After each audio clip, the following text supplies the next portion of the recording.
politique agricole commune. Oh, toi, la feuille de laitue, arrête de nous raconter tes salades. Veux-tu qu'on t'explique ce qu'est la PAC et comment une partie de cette politique se retrouve entre tes doigts à l'heure actuelle? Expliquez-moi tout, ça a l'air passionnant.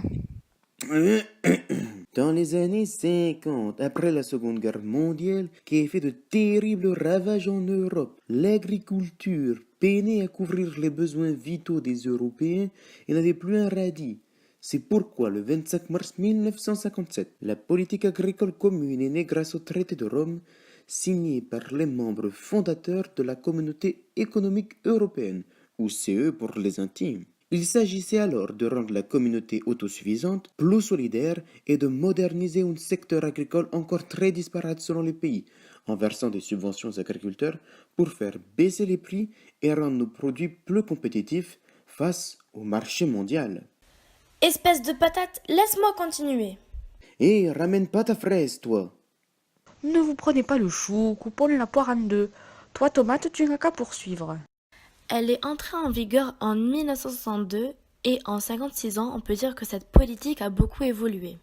Elle repose de nos jours sur deux piliers, un soutien du marché, avec des prix et des revenus agricoles, et sur le développement rural.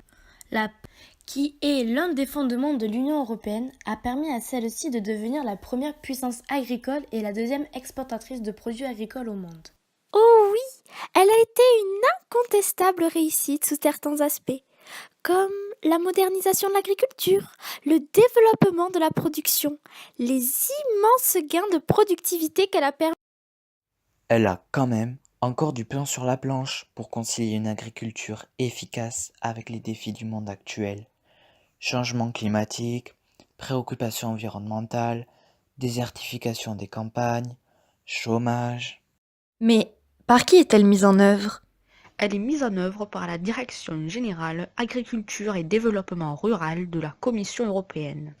Et en France, elle est exécutée principalement par deux offices agricoles dirigés par le ministère de l'Agriculture.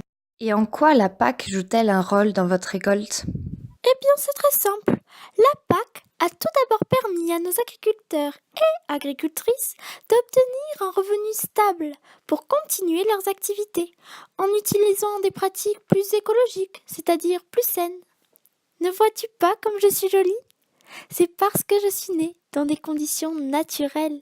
Et la laitue, arrête de te jeter des fleurs. La PAC a également aidé Marcel, mon agriculteur, lorsqu'il y a eu la grippe aviaire il y a 4 ans. Elle l'a soutenu en débloquant une aide pour financer ses pertes. Sans elle, il n'aurait pas pu continuer son activité. Que c'est beau, ça me donne la chair de poule. Et toi, l'artichaut, qu'a fait la PAC pour toi? Eh bien, elle a aidé Louise, une jeune agricultrice, à financer son exploitation et à créer des partenariats avec les supermarchés et les petits commerces de la région, pour favoriser les circuits courts plutôt que les exportations lointaines qui polluent beaucoup.